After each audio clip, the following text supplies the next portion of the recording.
Hi everyone, welcome to another video on DILR prep strategy for CAT 25 students. I'm Amit Panchmatia and we will be talking about this particular prep strategy for DILR. Now before I even go ahead with this, let's talk a little bit about the DILR section in CAT and maybe a few other tests. Now when I look at the DILR section, it has been kind of from CAT 2017 onwards when the pattern changed. It has been one of the most, I would say, not the hated section, but somehow the section where students kind of suffer the most. They normally are not well prepared for it. What is the biggest culprit of that? Because there is no defined syllabus in DILR. People feel that either they will get a DILR set or won't get it. It does not depend too much on how much they work hard or how much they study. Well, that's completely wrong. And that should never be your strategy. You should always work systematically with a proper plan in DILR. And only if you do that will you do well. So I'm making this video somewhere in end of January, where if you're seeing this video right now, you have approximately 300 days to CAT. I'm going to make a strategy for these 300 days, but for the others who say come in late and are watching this video when say CAT is 200 days away or 150 days away, what would be the strategy? I will talk about it at the end of the video. Right now, we'll be talking about a strategy for students who have joined who have approximately 300 days left for CAT. Remember, in CAT, DILR keeps changing. When we look at DILR, it keeps changing in terms of what kind of questions are asked, more DI, less LR, sometimes more logical reasoning. Nowadays, you see a lot of number crunching, I would not say too much calculation intensive sets, but sets which have a lot of numbers with logic involved in it. So that's how I would look at DILR. Now, obviously, let's start with how much time is left for CAT. So as I told you, we have approximately 300 days left for CAT. I'm going to divide this 300 days into three parts, obviously 100 days each. Each part is 100 days. Now, what do you do in the first 100 days? What do you do in the next 100 days? And what do you do in the last 100 days? When do I solve mocks? When do I start solving the past CAT papers and so on? All that will be answered. Now, when should you start solving? So my first 100 days, how do I work on these? What do you start solving? I normally advise people, start with a little bit logic. Start improving your logic. Now, obviously, solving sets of logic, whether it is in your material, if you're an IMS student, it is in your material, or if you are a student who's not taken any coaching and has picked up a book from the market, start solving logic, improve your basic logic. Also, to improve your basic logic, start playing some puzzles. Very simple ones would be Sudoku, Kakuro, and so on. Sudoku has now a new type also, the X and V type of puzzle, which is a very interesting one. Whenever you play these Sudokus or whatever, if you've been a regular Sudoku player, then start playing the higher level Sudokus. That will give you the strategy, the logical strategy which you need for CAT logic. Okay? If you've never played Sudoku before, start with the basic ones, but move on to the higher ones. The basic ones are only for speed. To develop logic, you should always play the higher ones. So logic is what I would start with. Before starting proper DI, you can start DI where you have to read graphs, you have to read a bar graph, you have to read a line graph, all that you can start. But proper DI, before starting that, in quant, you should have finished two chapters. You should have finished percentages and ratios. These are the bare minimum things that I expect you to know before you start with DI. Because when you do percentages, you'll know your reciprocals, what is 1 by 3, 1 by 5, 1 by 7, and so on. All those reciprocals will become important. And also knowing your ratios and all well, using them well will become important. So before you really start getting into DI, see that in quant you have finished these two chapters, percentage and ratios. You don't need to know them thoroughly really well, but at least the basic stuff should be done. Only then I would move on to DI. So that's my plan over here. Now, what do you do in these first 100 days is you try and finish your first round of syllabus. Now, if I look at the IMS material which we talk about, we have approximately 16 chapters in DILR, right? Now, when I look at these 16 chapters, how many sets do I want you to do? In these 100 days, I want you to do 2 sets per day, which is a total of 200 sets. Now, If you do more, great, but that's the bare minimum I'm looking at, 200 sets. The most common question when I tell people is that how do I do 200 sets or where do I do them from? Most common question is people get stuck over here only. So I'm going to talk about the IMS material and I'm going to tell you what do you do. So if you look at the class exercise of these 16 chapters, you'll have 4 to 5 sets average per chapter, which will be 70 to 75 sets in all. With every chapter, there will be a practice exercise also, which will have similar number of sets. And then there is a benchmarking test having similar number of sets. So that will easily reach this number of 200 sets. Try and focus on solving things every day. Try and make a focus of solving 2 sets or 3 sets every single day. Because always try to do 3, because there will definitely be some days where you'll not be able to solve. Either you were not well, or there was a marriage in the family, there were exams, or you had a lot of office work. You will have those days which you will not be able to solve at all. So hence, whenever you start solving, keep a target of 3 per day. If you reach 200 in lesser number of days, great. You can use that time for something else. But you need to, by the next 100 days, you need to target minimum 200 sets, which will be my this. Over here, I also advise is make a small group of friends, 4 to 5 friends, who are solving similar sets. Because when you do that, you always have that motivation. Make a small group on, say, WhatsApp or Telegram or whatever, and then discuss with each other what happened, how much did you finish solving. The person who finishes, say, if you do a weekly thing, that these are 14 sets for the week. So on Sunday evening, you all decide these are the next 14 sets which you're going to do for this week.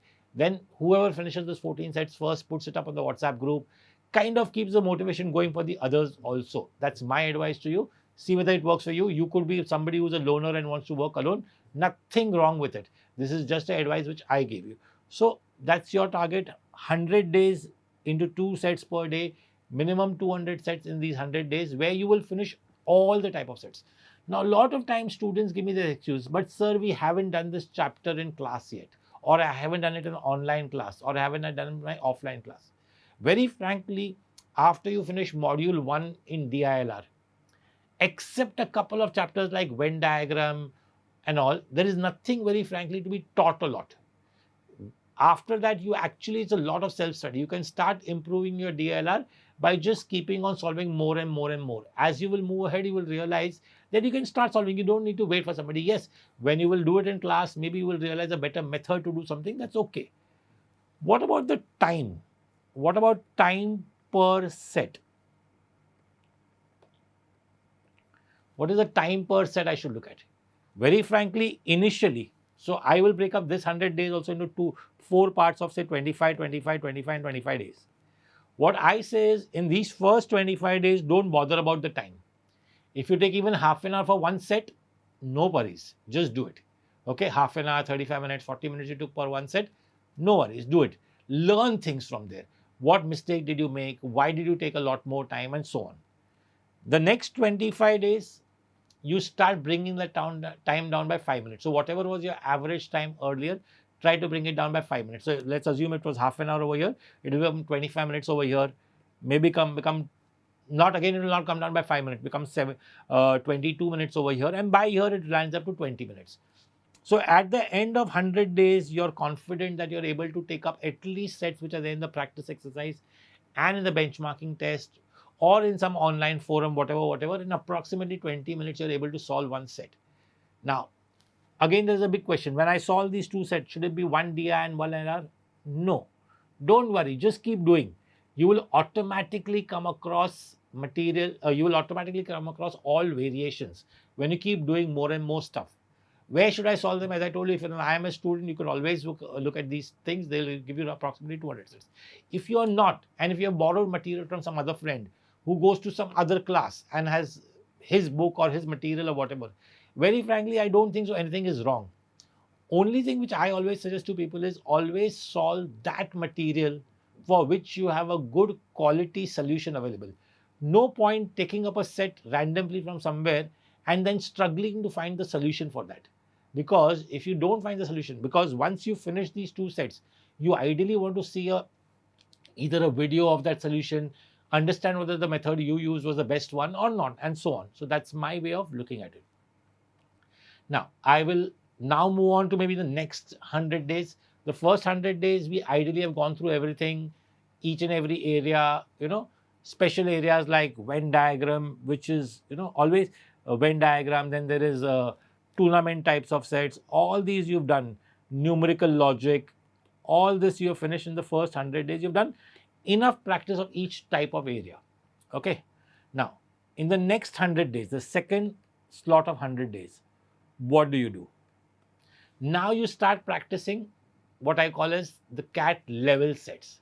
Because when you do the first 100 days and you do the material from a book or whatever, that always be slightly easier sets. Now you start doing the CAT levels. So you go for what? You go for the section tests which are there. Okay, you start doing section tests. Again, if you're an IMS students, we put up 128 sets for you online. You can use those. Perfect time to do those. Out of these 128, you could have done something in the first 100 also. Nothing wrong in this. And at this stage, this is my advice, might differ from somebody else's advice, is also you start doing past CAT and ZAT papers. Why? Now, I'm sure a lot of people have told you, oh, you should not touch the CAT paper, you should do it towards the end, you'll come to know how have you fared last year and so on. I don't think so that is correct. Let me tell you why. Because what happens now, when you start a mock test series, you will find similar things. Whether it is quant, whether it is LRDI, you will find similar things in those mocks somewhere or the other. And then when you actually write the CAT paper and say, oh, I would have got a 99 percentile last year, that is actually a false way of looking at it. And I don't suggest that. So I would suggest that CAT, ZAT papers. Why am I suggesting ZAT papers also? Because ZAT also has good DI. Okay. And ZAT, you have papers from 2010 available also, where 2011, 12 are very difficult papers. You can avoid those, that's okay. But CAT also 2017 onwards, so you have the new pattern completely. So 2017 to 2025, you have approximately 24. Sorry, you have approximately 8 years. From those 8 years only, I would say you have enough sets to practice per year. So initially there were 2 slots with 8, 16 sets. So I would still say when it became 3 slots also, you have 14, 15 sets available.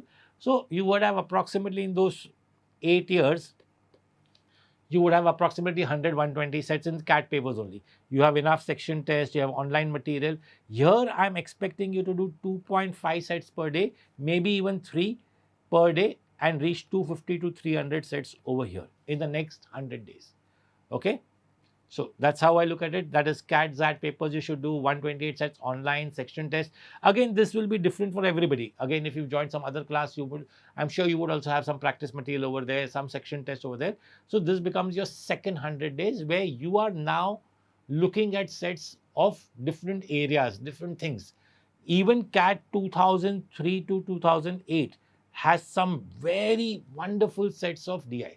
So you cannot miss those also. You should try those also. And that becomes your pool for these 100 days, these 250 sets which I want to achieve in the next 100 days. At this stage, you can maybe leave your group and start working alone, because at this stage, everybody will be working at a different level.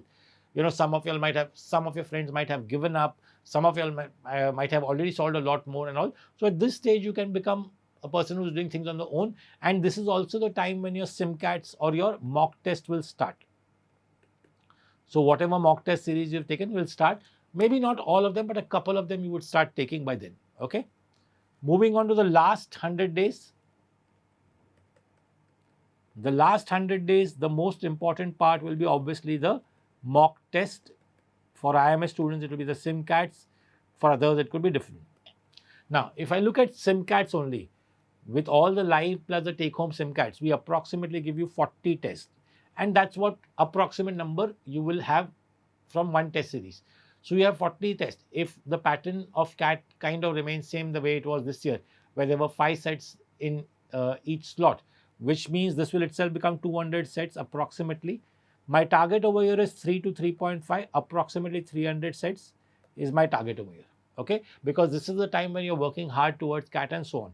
So hence, this is how you do it. Now remember, the whole idea of doing this whole 2 sets per day, 3 sets per day, 2.5 sets per day is very simple. The way I look at our age-old saying of apple a day keeps the doctor away, right? Similarly, it's a very simple logic that 2 or 3 sets of DILR per day keeps the fear of DILR away. You keep doing it consistently. Don't worry about time frame, patterns, or whatever. In the second 100 days, I forgot to mention one thing about how much time you should be working on.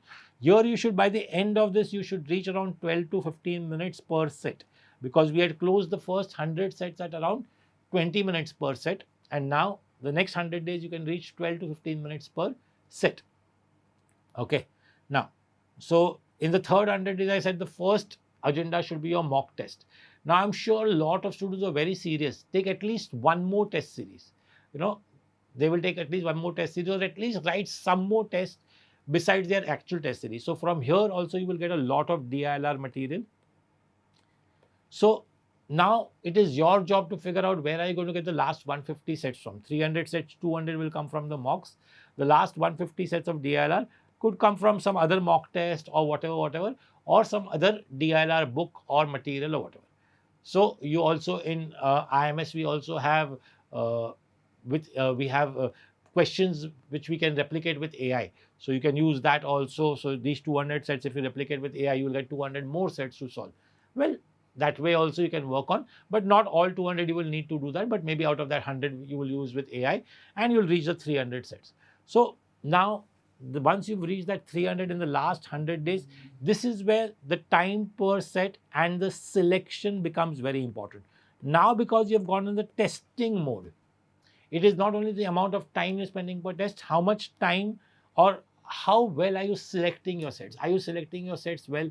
Because in DILR, very frankly, then in any other area, I always believe that selection is going to be the key. So, for example, this year the DILR paper was very easy, and a lot of people have attempted 5 out of 5 sets or 4 out of 5. So, selection was not very important. But if you look at historically, selection in DILR has been very, very important. If you are selecting 2 or 3 sets out of 5, then which 2 or 3 sets do you need to select out of 5?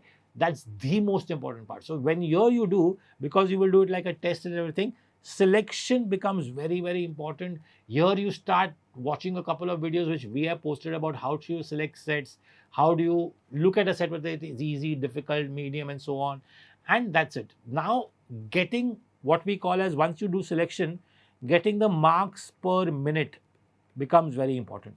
So, over here, I always say your time per set will have to go down to 10 to 12 minutes, maybe even 8 for some of the simpler ones, but 10 to 12 minutes approximately per set.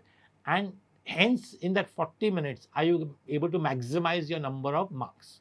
That's very important. Yes, you might spend 5 to 7 minutes selecting the sets, and hence you have, say, around 34-35 minutes left. Maybe you can attempt 3 sets out of 5, whatever. That's a call which you can take depending on the difficulty level of that particular test. But these last 100 days, where you will solve 3.5 sets per day, will be the main crux. You know I haven't spoken a lot about what kind of topics are there in DILR. Very frankly, if you look at what DILR has, you will obviously have graphs. Now, graphs can be of different types. There can be a line graph, there can be a bar graph, there can be a joint bar graph, there can be a pie chart, or whatever. I always believe it does not matter. Some people come and tell me, sir, I find pie charts easier than line graphs. I don't believe in that. I'll tell you why. Because finally, whether it is a line graph, bar graph, pie chart, I can have the same data in any way. So, when it's proper data, it can be represented in any way. The same data can be given to you in the form of a table. It can be given in the form of a paragraph. So, whether it is table, whether it is para, whatever, doesn't matter. I can have the same data given in any different ways. So, that's one part. You just have, this is data crunching. Then there is logical reasoning. Okay. Logical reasoning will have where you have 8 or 10 statements, and based on the statements, you're kind of trying to complete a table or some missing values and so on. So, that becomes a pretty interesting one. This is the one where your major practice is. This is where your Sudoku, Kakuros will really help you to start thinking. Keep doing that. That Sudoku, Kakuro which I told you, don't stop that. Keep doing that. Maybe you might not spend so much time, but very frankly, when I look at right from day 1 to day till the end of this, it's approximately 45 minutes which I'm asking you per day of DILR. Yes, I know a lot of people are going to say, if I put 45 minutes of DILR, what will I do in quant? What will I do in verbal? Yes, but this is what you really want to crack CAT, you'll have to do that. You'll have to put in that 1.5 to 2 hours every day, And yes, maybe in 45 minutes at some stage you'll be able to do 4 sets also. So hence you can do it over 2 days. You need to do DILR only alternate days. So that's how I look at it, don't worry about, the major areas which you can really prepare and go for in a DILR section is, one is my favorite one is Venn diagram. Okay, then I talk about tournament based sets, then missing value tables and so on. So all these areas can be something which you can actually prepare for and go in a DILR test. But otherwise, very frankly, DILR is just about developing more logic and getting your calculations in place. Don't depend too much on the calculator. If you are going to depend for every small calculations, if you have to go to the calculator, if you're not going to be able to see clearly things, then it will be very difficult for you to achieve the required result. So that's about how I look at DILR preparation, and I think if you do this from say even 1st February till your day of the cat, which is approximately 300 days, I think you will do well. Okay. Now, I had promised that what about students who join in late? So now let's assume you've joined and you're seeing this video when there are 200 days left to cat. Okay. Now, there are 2 types of students who have joined at 200 days. One, who have joined late because now they have finished everything which they had to do on their plate. They have finished their college or they have left their job and now they have 200 days from here to CAT, and hence they're completely free. They don't have any other work. They're completely free. What I would tell them is within this 200 days, they'll do the work of those 300 days which I have provided earlier. That means you will break up your 200 days into say 65 days and solve the same number of sets. In the first part, I wanted you to solve 200 sets. So in the first 65 days, you will still solve maybe 3 sets a day, then 3.5 and then 4 sets a day. That is how you will break up your days and you will work accordingly. Because you have more time, you finish college, you have no job and CAT is your only priority, right? These are a lot of students who finish their graduation April, May fall into this category. What about the other category of students? They have come at 200 days, but they're still working or they're still in college. They don't have so much time. Well, then what you do is you just try and work on 2/3 of the work, which I gave. Because you don't have so much time, I can't expect you to do, say 200 plus 250 plus 300. I can't expect you to do 750 sets. Then you work on 2/3 of 750, which will approximately be 500 sets, and you break up your days and say, I will do totally 500 sets and hope for the best. Yes, see, it's always like, the more I do, the better it is. So my favorite saying is the harder you work, the luckier you get. So many times we keep hearing of people saying that, okay, I saw this set in practice and a similar thing came in the test. Why? Because you just worked hard. So the harder you work, the luckier you get is my favorite saying. So if you've done 500 sets, maybe you will not be as lucky as somebody who's done 750 or 800 sets. But still, now there is no other choice. So this is what you can do with that. Again, the last category of students are the ones who joined, say, have 100 days left. Again, if you have 100 days left and you're completely free, you can at least reach 500 sets with a target of 5 sets per day because you're completely free. Well, if you have 100 days left and if you have, you're still working also, very frankly, that should not be your target year for CAT, because if you have only 100 days left and you're working also, I think it's a little bit too late. But then I expect you to at least solve 400 to 500 sets, whichever way, and manage to do that. Okay, so that's my prep strategy for DILR from here on to CAT 2025. Maybe at some stage after 3 months or something, when 200 days are left, we'll come up with one more video about strategy. Don't worry so much about what material, what type of questions. Keep just doing them. Keep doing, every day you should do your 2 or 3 sets. The day you don't do those 2 or 3 sets, you should have that kind of dirty feeling in your stomach, which you get when you cheat on something. So that's the exact feeling you should have. If you're really faithful towards this, this is the way you will do. And this is how you should move on from here to CAT. Well, I hope this helps everybody and starts at least their strategy towards CAT. Best of luck. Thank you.